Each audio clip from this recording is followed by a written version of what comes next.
What's up, everybody? Steven Z Killer here. Today I'm bringing you a brand new reaction. I hope you guys enjoy, but before we get into that, 77% of you guys are not subscribed. Now there's two reasons for that. You're either new or you're returning, and hopefully today you change that. With that in mind, you hit that subscribe button and join this community. Now let's get into the video. Holy shit, Pokemon is on fire this week. First, my new 2v2 Cage Lock series is dropped, with me and my friends are playing Omega Ruby and Alpha Sapphire, facing and taking each other on this journey. Plus, this is my first time playing Omega Ruby and Alpha Sapphire. I've never played it before in the past, and it's already becoming a very interesting. It's a randomized cage lock, and your boy might have gotten Omega as his starter, so go check out the first episode on King's channel, and soon my channel will have an episode. Tuesday, Thursdays, and Sundays are when the episodes drop. On King's channel Tuesdays, on Pilk's channel Thursdays, and on my channel Sunday. So tomorrow should be a new episode. Up to 3 episodes by tomorrow. So check them all out and subscribe to us and make sure you don't miss out on any episodes. And yeah, not only did that drop this week, but apparently some big shit happened with Ash and this champion battle royale kind of championship where it's literally only people who've won or are champions in the Pokemon universe, which I think Ash became one because of the Alola thing, which is kind of funny because we are checking something from I believe from the Alola region. I could be wrong. My knowledge of Pokemon's not the greatest, and especially with this gen, I've never played Sun and Moon. I don't know much about it, and when it comes to Ultra Beast, it's very little to no knowledge. I know names like Guzzlord, Stakataka, Pheromosa, and that's pretty much the gist of it. There's way many more that I don't know, but I look forward to this battle royale. Let me know who you guys think is going to win in this battle royale, because it's going to be by tournament montage, and they never fail when it comes to these. And if there's Easter eggs I just don't get, please let me know down below, and let's get into this and enjoy it right now.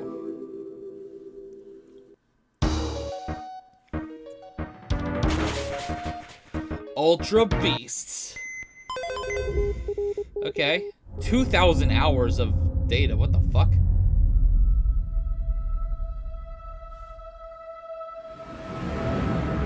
If you're knowledgeable in the Ultra Beasts, who do you think is going to win? Be truthful.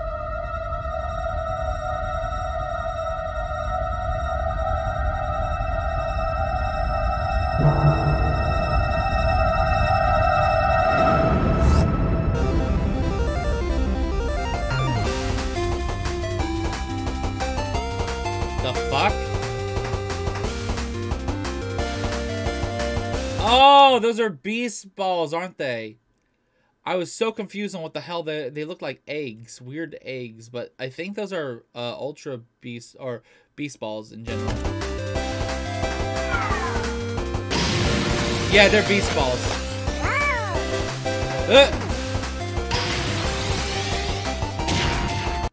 I do know that one. I just don't know its name, but I do remember that one. I hope we get a little bit of a... I'm going to see which one I think is going to win. There's Guzzlord. I know that one.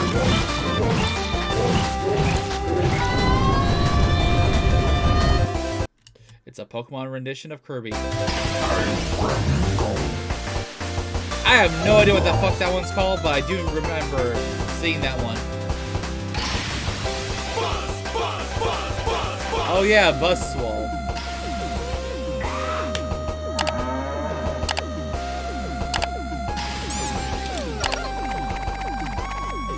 That one was always a weird one for me when I first saw that one. That one's that like weird ass clown looking one.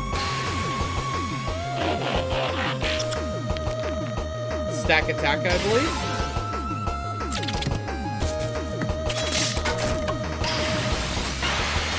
I think that was just an origami. Oh, this one. Isn't this a legendary? I think this one's a legendary. I could be wrong. When it comes to the Ultra Beasts, I think that one's the legendary of the Ultra Beasts.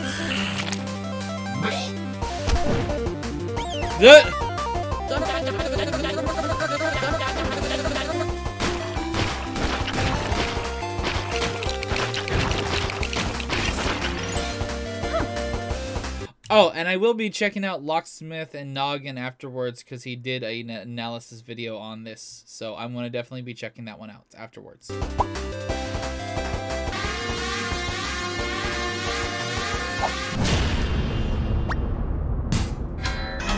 Oh!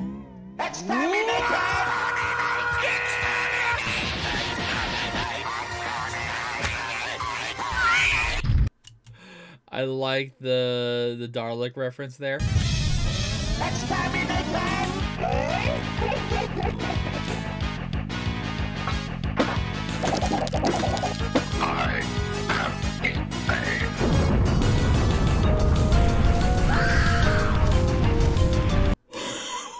Well, I guess he crushed one and then got eaten, so technically Guzzler ate 2 Ultra Beasts just now.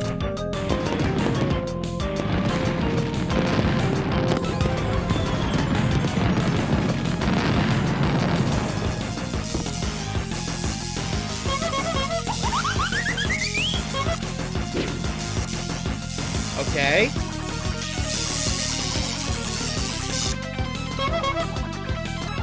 These two also does seem like they would be rivals in some way. One looks weird and round, and the other one's just weird and spiky.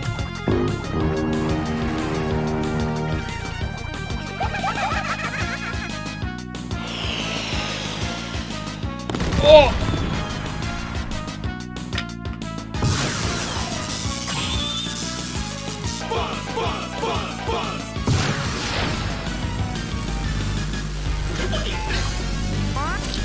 Uh-oh.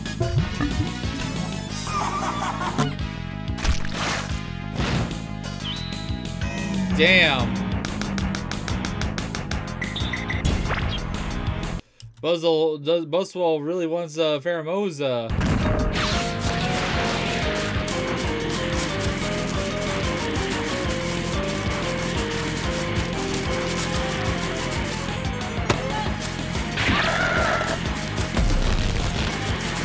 Oh my god.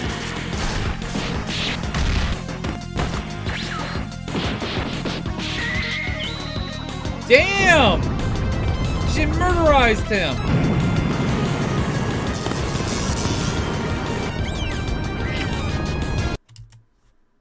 That was an It reference. I saw that.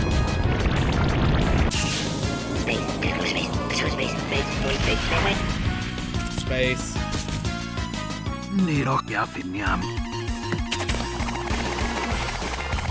The fuck is that little piece of paper gonna do?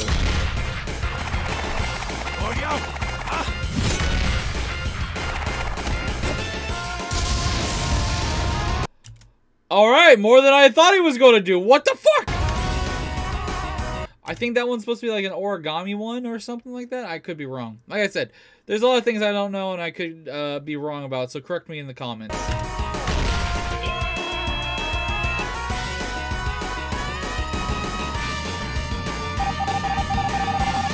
Space. Oh!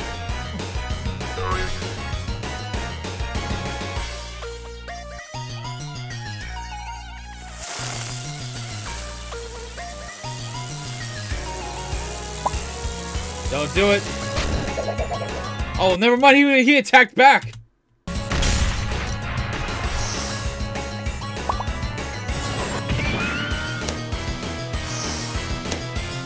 Yeah. Stab the body. Just stab the body.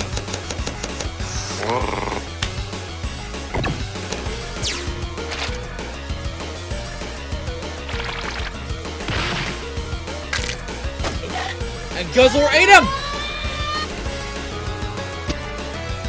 I'm guessing it's now between these two and the Pheromosa and the origami one. So I feel like between Guzzlord and that, I think that one's supposed to be a legendary version of like I can't remember the fucking name of the Pokemon, but I feel like Guzzlord might be able to take the win here out of all 4 of them.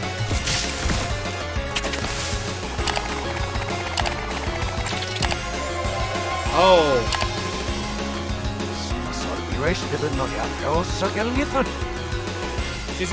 She's she's gonna crush him. Yeah, it's the... What the fuck? Are they teaming up against those two? What the fuck?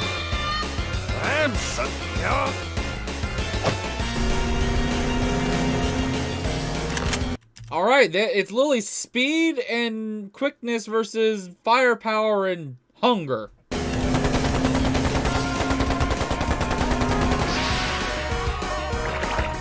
Oh no.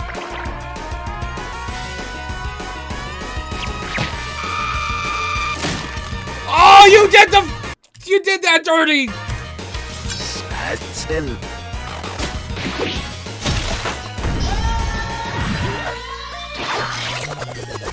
Well, he might be too small to get. He just ate his partner!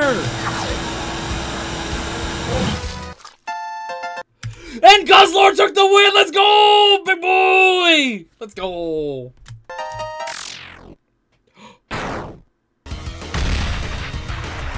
I stand corrected. Okay. Origami versus Dragon. Versus Ink Dragon, I guess.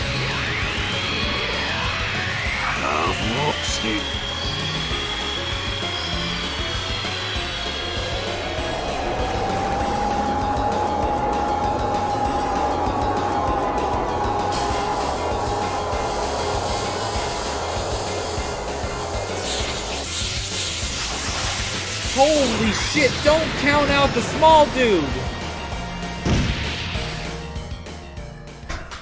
Did the Origami win?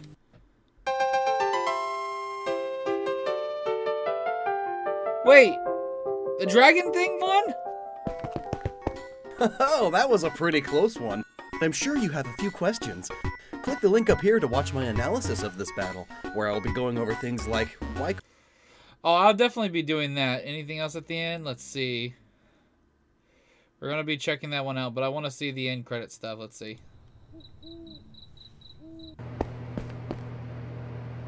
Sudowoodo.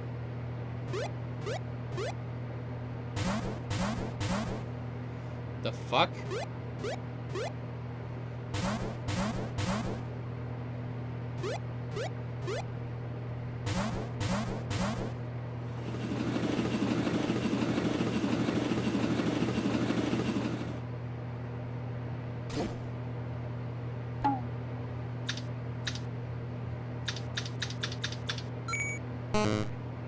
Wrong password?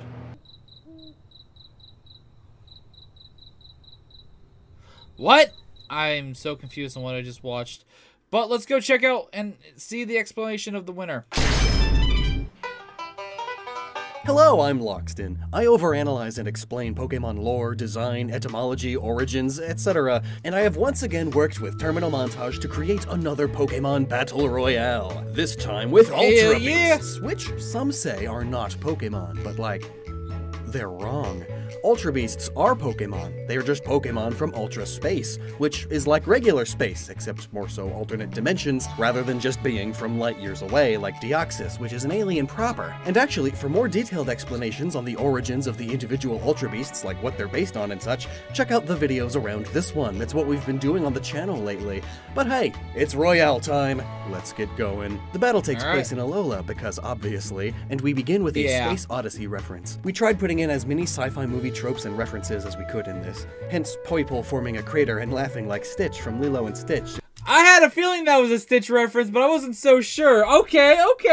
I heard the laugh. I was about to say, motherfucker sound like Stitch. Except it sounds like Yoshi, because it's cute. Oh yeah, and they're coming out of Beast Balls, because that's what you catch Ultra Beasts in. They have a much higher catch rate for Ultra Beasts than regular Pokeballs. Spontaneous cut to the anime! Did you know that this is what Guzzlord sounds like in the Pokemon anime?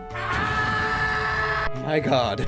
So this is what it sounds like here. Xurkitree is grouped because tree, and it heads for the power plant immediately, as according to its Pokedex entries and the anime, that's just what it do. It raids power plants to steal power. Buzzwole and Pheromosa are together, because they very much often are. They are the same type after all, are exclusive to each version of the game, and in the trading card game have an unbroken bond. And when it comes to these battle royales, we always consider all sources. And besides, Pheromosa is known to use its pheromones to persuade and control those around it. She's the boss here. Hey look, it's an alien abducting a cow trope. Transformers are aliens too. And according to the Pokédex, Kartana's swords are capable of cutting anything. It was observed cutting down a gigantic steel tower with one stroke of its blade, so it easily chops trees. But here's a fun fact. We know Nihilego likes latching onto other people and Pokémon, sort of like a brain-sucking alien or a head crab. And yet, when it latches onto Naganadel, it doesn't work. Naganadel beats it off easily. Why? Well, because, fun fact, Naganadel's brain is not in its head. It's in its butt, which becomes more obvious when you remember it evolves from Poipole, and Poipole's head becomes Naganadel's stinger. Oh, so okay, so this little fucker evolves into this big fucker. God, I didn't even know that. It's just Poipole upside down. But speaking of Poipole, it's a playful little guy. Here it is messing with Stakataka, who doesn't want to be touched, and is able to move its bricks freely to avoid that. Stakataka also doesn't like others being on top of it, so it traps Poipole inside of it after it sits, giving us a triple reference to the Trash Compactor Star Wars scene, Doctor Who Dalek screams, and the iconic alien mouth bit. However, after crushing Poipole, it cannot move. Why? Well, Poipole and Naganadel are, in short, super glue alien bees, and also a dragon. They shoot and are thus filled with incredibly sticky glue. Now helpless, Stakataka is eaten by Guzzlord, who is known to voraciously munch on buildings or anything it can get its big meaty claws on. In the anime, Xurkitree and Blacephalon have a bit of a rivalry. They both put on light shows after all. Xurkitree lights up and references Close Encounters aliens, and this huge light show distracts the bugs because bugs love lamps, but this leaves Pheromosa open to a Nihilego attack, which of course then turns into a Lusamine reference. After all, Lusamine bases herself on the style of Pheromosa, but still, Nihilego is no match for Buzzwole's strength, heroism, and concern for their friend. However, according to the Pokédex, Pheromosa hates being touched more than anything, so it runs with its overwhelming speed, forming an alien crop circle in the process. Buzzwole drinks some protein to become a jerk, but then the arms pop, turning it into Small Might before being defeated. Spontaneous Celesteela fun fact. Celesteela is a bamboo rocket ship, and according to the Pokédex, witnesses have seen it burn down a forest by expelling gas from its two arms. However, it's also been seen lifting off without damaging any plants at all, so I guess it's a choice thing. Either way, it wants to go to space. It's a space rocket, space core, of course. It begins lifting off, and the destructive blast is approaching the power plant, so Blacephalon hides in a storm drain as it's partially inspired by Pennywise the alien clown.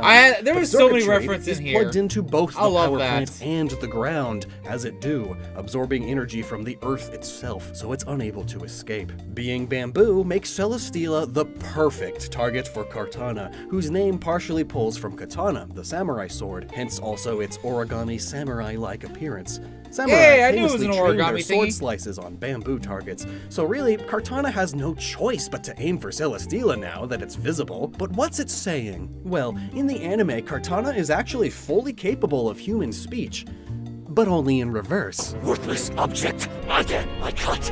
So it does so here, with Sam's lines from Metal Gear Rising. Mind if I got in? It slices through Celesteela with ease, who careens into space Among Us style and crashes into the moon. Nihilego is now cracked, as its body is like glass, and it's tempted over by Blacephalon, Pennywise style. After all, Nihilego's Pokédex entries mentions that it acts a bit like a little girl. Pennywise likes little children, and so does Blacephalon according to its lore. Nihilego tries to latch onto its head, but meets its demise in the process. You see, Blacephalon is able to explode its own head and regrow it rapidly, as seen here, and being popped like a balloon by Naganadal's stinger. though perhaps its shoulders being superglued shut would prevent that, and after all, Naganadel hates its stingers being touched, and Blacephalon just smacked it! So it turns Blacephalon into Guzzlord food. Appreciating the easy meal, Guzzlord and Naganadel team up. Why? Well, the tag team gimmick in the Pokemon card game at the time, of course. Naganadel and Guzzlord have an unbreakable bond. Two alien dragon abominations being bros. Meanwhile, the very clean Kartana the Samurai falls for the pheromone-enhanced beauty of Pheromosa, and they team up for the final showdown, 2v2. But all it takes to reduce Pheromosa's most powerful trait, its speed, to nothing, is a single superglue shot. Kartana tries to help the only way it can. It has swords for arms. This is all it knows. Alas, it too is then grabbed by Guzzlord. But Kartana can cut through anything, remember. Guzzlord also supposedly has a black hole-like inside. It eats and eats and eats and never leaves droppings. And it uses this to suck up Kartana, and also Naganadel accidentally. But again, Kartana can cut through anything. Final showdown time, ranged superglue versus tiny paper sword. I was kind of shocked. I thought the little origami dude was about to win. A very small target. In fact, it's tied with some others as the third smallest Pokemon, and it's tied for first as the lightest. But then, oh, it did get hit. It's getting hit by the sticky substance. According to its official description, Naganadel can easily hit a target with its glue shot from over 6 miles away. So it of course gets a few hits in on Kartana, who still manages to reach Naganadel for a slice, but it has taken enough damage that it doesn't survive the recoil. The winner is Naganadel, but only barely. Barely. So why? Okay. And what else did we consider? Well, first off, it should be noted that in the lore, Guzzlord is the big bad Ultra Beast, the most devastatingly destructive, the most powerful of all, so it needed to last late into the battle, but not win, because, funnily enough, it is one of the worst competitively. There's a huge gap between lore and gameplay mechanics here, and we're of course considering everything. Like, the reason Poipole was the first fatality is easy. It is the weakest by a long shot, in every sense of the word. I mean, it's the only has an evolution, one, but and when it evolves, Naganadel actually has the lowest stat total of all of the Ultra Beasts, only 540, compared to every other Ultra Beast who has 570. Well, why did it win then? Well, because stat total isn't everything. Naganadel's stat distribution, along with the moves it learns, puts it near or at the top of every tier list in the online competitive scene, compared to other Ultra Beasts, of course. In fact, it and Pheromosa are both in Uber tier in Smogon, hence also Pheromosa lasting so long. Then also, more recently, while still rare, Kartana is the only Ultra Beast that lasted quite a while in VGC. It's very competitively strong against physical sweepers, you see. Hence, it's also surviving until the very end. But there are lore reasons here too. Being able to supposedly cut through anything makes Kartana a very strong contender right away. But the accuracy of Naganadel cannot be matched. And honestly, in an animated setting like this, superglue attacks are very powerful. Being able to attach anything to anything or stop motion altogether is almost an instant win strategy, especially when paired with being able to fly, which is a huge advantage in a battle royale setting. Oh, you're fast? Blam, with my perfectly accurate shot, now you can't move at all. Oh, you're a bunch of agile bricks? Blam, now you're solid and immobile. Oh, you can regenerate your weapon head from the hole in your shoulders. Blam, now it's sealed. Heck, if it wanted to, it could probably superglue Guzzlord's mouth shut. Now what's it gonna do? It didn't need to though, because they are friends. And being friends with the lore-wise most powerful and deadly Ultra Beast? Yeah, that's a You know, I didn't even notice until just now his arms are actually in his mouth, so it's even creepier because he's using his arms to bring things in, but he brings things in and his hands can stay inside of the mouth while it's shut, so the can escape. Pretty big advantage in a battle royale too. And then consider the trading card game back when these guys were relevant. One of the 4 championship decks from 2018 uses Kartana GX to pretty decent effect, and in 2019, one of the 4 uses Naganadel, but another is based around it and Blacephalon. It uses 5-hole Naganadel. And so, no matter how you slice it, Naganadel is near or even at the top of the tier list in every Ultra Beast category. So cool and powerful that even Ash got one in the anime. And that's why it wins this battle royale. But what the heck is it based on? What are any of the Ultra Beasts based on? Like, a muscle mosquito? Sure. Bricks? Cables? Bees? Well, I'll tell you this, they are all a combination of invasive species and sci-fi alien tropes, and you can check out my explanations of all of them right here. Thanks so much for watching, subscribe for more Pokemon Origins, and never stop using your noggin. Alright, well that was it for this video. If you guys enjoyed this video, then hit the like button, hit the subscribe button, do all that good fuck shit. Once again, I was happy to see the Battle Royale and everything drop on Terminal Montage. It's been a long time since we've seen a Pokemon Battle Royale by the channel, and I'm always super hyped to check them out. I hope you guys enjoyed this video. Don't forget to check out the Pokemon Omega Ruby and Alpha Sapphire 2v2 cage lock between me and my buds, and I'll see you guys in the next video. And until then, later! This is the Prince of the motherfucking Saiyans, and I am ordering you to subscribe to Steven Z. Killer!